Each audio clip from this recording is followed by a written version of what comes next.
Welcome back to Coding Deft. In today's video, we will see how we can build agents using LangGraph. So I'll initialize the project by running UV init. I'll call it as LangGraph demo. If you don't have UV installed in your system, go to the UV documentation and install it. I'll open this folder in Cursor. If you don't have the virtual environment created, you can create by running UV venv dot venv. I have already run this and I have this folder here. Now let's go ahead and install all the required packages. So UV add LangChain Grok, LangChain Tavily, LangChain OpenAI, LangGraph, Notebook, Python.env, and Rich. All these packages are required throughout this video. So let's just go ahead and install it in the beginning itself. So I already installed, so it is not showing me it is installing. Now I'll create a Jupyter notebook called tools. This will take some time to refresh the interpreter. Now click on select kernel and click on Python environment and select the virtual environment you have created. So as of this example, right, we'll be creating a very basic thing like we'll be creating graph and we'll be using a tool to calculate the product of two numbers. So I'll create a code block. The thing with the LangGraph, right, we need to have a state. So that state will move from one node to another in the graph. So first let us declare a state. I'll import from typings type dict and I'll create a class with state which will inherit from type dict, and I will have three variables, that is product num1 and num2. This will be a float. Similarly num1 and num2. Okay, it's actually typing, that's why it's showing warning. Let me add a code block below. I'll define a function which will calculate the product of two numbers. So I'll say calc product. The thing with the LangGraph is it will take state as input and output a state. So the function will update the state. So the AI is predicting the code here. I'll just press tab so that I don't have to write all those code. And finally, I'll return the state. Next, I need to import few things from langgraph.graph. I'll import state graph and start and end.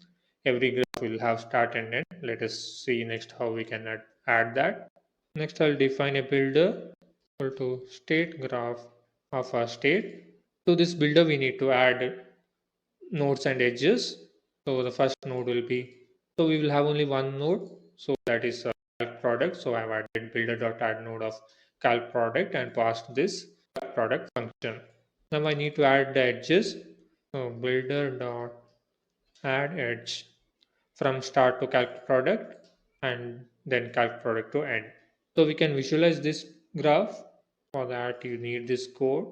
So you're importing image and display from IPython. So let us run this and see. I'll click run all and see what happens.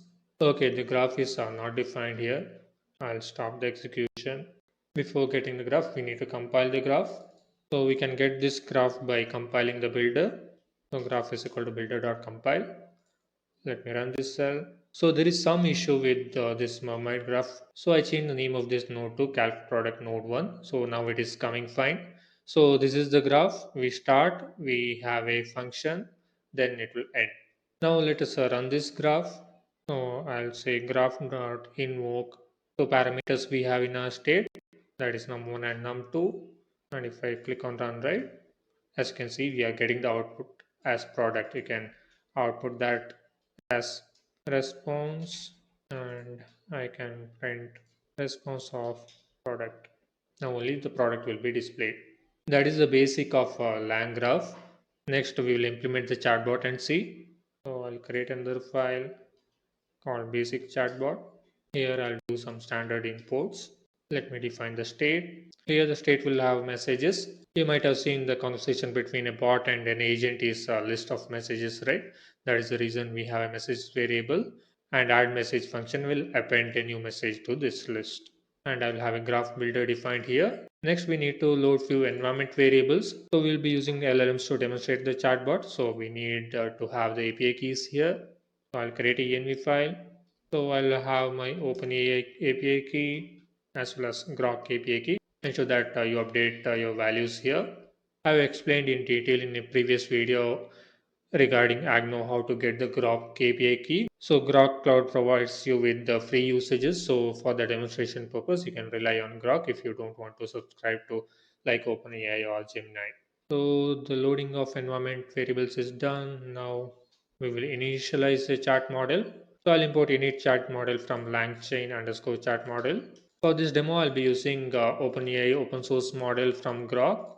So we'll initialize the chat model and we'll store it in LLM. Now we need to have a function. So I'll define chatbot. This will receive a state and it will respond with the state. We need to return with messages, which will be array of messages, and the message can receive from the LLM by calling llm.invoke of state.message. So what is happening here, right? The message will be sent to this chatbot function. So this chatbot function will invoke the LLM and whatever response will be appended back and returned. Now we need to add this chatbot node to the graph builder. We have seen how this add node works in the previous section. Then I'll be adding edges from start to chatbot and chatbot to end. Now I'll compile this and finally let us visualize this. The same code from previous section. We'll be using my to display the graph. I'll save and click on run all and see what happens. So it has finished executing as expected. It is displaying the graph. We have one node in our graph, that is chatbot. Now let us call this chatbot. So for that we can call graph.invoke. Inside this we need to follow the format, that is messages, and inside that we'll have a role user and content is what we need to ask the chatbot. So this is the standard structure to call the LLM in LangGraph. So whatever response we get right, we'll assign it to response, and I can print response of messages of -1 dot content. That is the last message. Last message will be from the chatbot, so we can display it. So I'll run it. So I'm telling hello, how are you? This is the bot response. I'm doing great. Thanks for asking. And how can I help you today? One more thing we can do is we can see what is in the state. I'll pretty print the state. For that you can use pretty from which. So if I run this right, it will display the Python dictionary beautifully. So as you can see, right, inside messages you have a human message. The content is hello, how are you? And a message. This is the content, and it has all the other things like what is the token usage and all the metadata. Now, if you see, right, this has just stopped. If you want to continue the conversation, you cannot do that. So how do we continue the conversation? For that, right, I'll define a function here. I will get this out of the way. So I've written a function here that is stream graph updates. It will take the user input. It will call graph.stream. Earlier we used graph.invoke, which will be used to invoke the graph once. But with the help of this stream, right, we can do conversation like to and fro conversations. Here nothing much is happening. Whatever values you are receiving, right, we are just printing that. Now let me use this function. I'll write a while loop so that it keeps executing. I'll take the user input. If the user input is not exit or quit, then I'll stream the updates. So if the user sends exit or quit, right, we'll be exiting this loop. Otherwise, we will call this function with the user input. Let us run this. I'll declare the function. Now I'll click on this. So it asks for user input. I'll say hi. As you can see, right, assistant is printing hello, how can I help you today? I'll just ask what is 1 plus 2. It's printing 1 plus 2 is 3. And I'll say exit. It is exiting and ending the program. So that is how a basic chatbot can be implemented using LangGraph. Next, we will introduce a tool usage for our chatbot. So I'll create a new notebook or chatbot with tool. So what I'll do is I'll just duplicate this file and I'll call it as chatbot with tool. Here after initializing the LLMs, right, I'll create a tool. So for the demonstration purpose, we'll be calling a function to get the weather. So first I'll import the tool. This is an annotation to indicate this is a tool, and I'll define a function get weather of city. So for a city which is passed, we'll be returning this weather. I'll describe the function, then I'll return, let us say, London as sunny, Delhi as rainy. We need to return the actual value. So I'll say get of whatever city is passed, and if city is not found, I'll say not found. Now I'll declare the tools. Tools is we have a tool that is get weather. and I'll declare another variable LLM with tools, and I'll call LLM dot bind tools and pass these tools. We have declared LLM here. Next, right, we have to ensure that we are using LLM with tools variable here. So this tools, right, we need to add it to the graph. So I'll call graph builder dot add node of tools, and I will pass this tools to tool node so that it node is created using this tools. So this tool nodes needs to be imported. We can import that from langgraph.prebuild. We have also imported tools condition. So why this tools condition is required, right? That is required to add an edge to the tool. So we have an edge from start to chatbot. Now we will add a conditional edge from chatbot to the tools condition. Now let me run this and see how it looks. Before that, I'll clear some code from here. So let me click run all. So it has completed running. So we have added tools. So chatbot has two options, either to use the tools or directly go to end. So chatbot will decide whether to use the tool or not. So now I'll run this.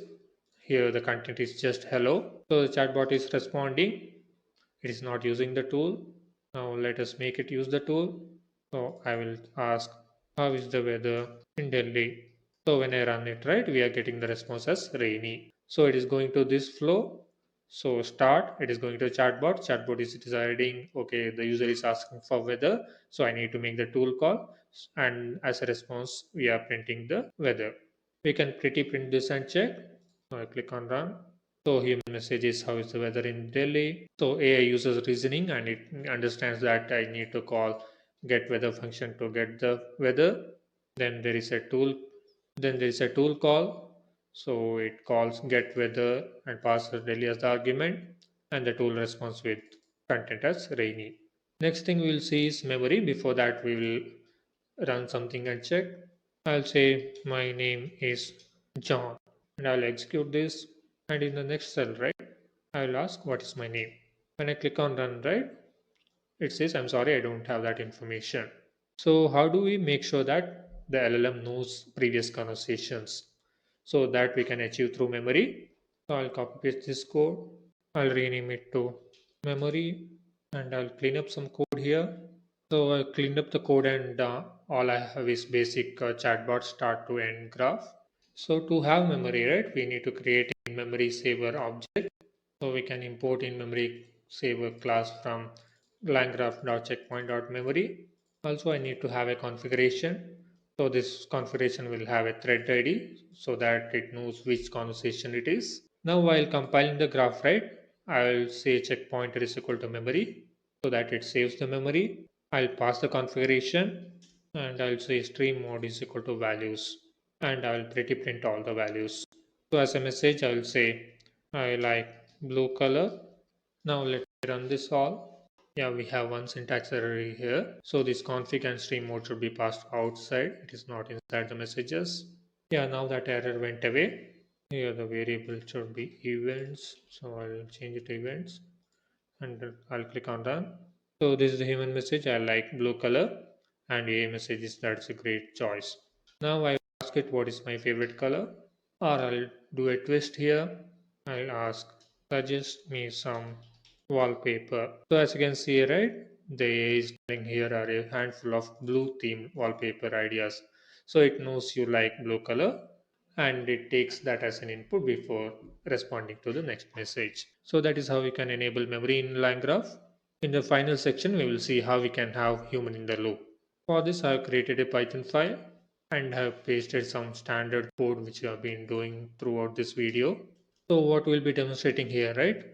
We have an agent which will scrape the web and search for technical news, and we will be sending a email newsletter. So before sending that newsletter, right, we will ask the human to review it. So I'll create a tool, and I'll define a function, send newsletter. I'll get state, and I'll say send newsletter. Before sending the newsletter, right, we need to ask for human response. We can get the human response by calling interrupt. So this interrupt is imported here from langgraph.types. Now, right, if human response is equal to yes, or I'll just say y, then I'll return newsletter sent. Of course, you have to implement the logic to send a newsletter. We'll not be handling that in this video, or else I'll say newsletter not sent. Then I'll have a search tool. I'm using Tavily search for this. I'll say max result equal to 5. So one thing you have to do, right? Search for Tavily and open tavily.com. You can go ahead and register here. They have a free tier, so you can get like 1000 API requests per month. So I have already registered, created my API key. So you can go ahead and paste your API key in your env file. Now we'll create tools. We have two tools. One is search tool and one more is send newsletter. So I'll call them dot bind tools of tools. We have this LLM tools variable. Now I'll create a chatbot function. Now we need to add the node, graph builder dot add node of chatbot. Then we need to add the tool nodes. Then we need to add the edges. So from start to chatbot. Then add a conditional edge from chatbot to tools. And we need to add an edge from tools to chatbot. We want the tool to respond with the message. Then chatbot will decide what to do with that. Then finally, I will add an edge from chatbot to end. We need to have memory since we have multiple steps here.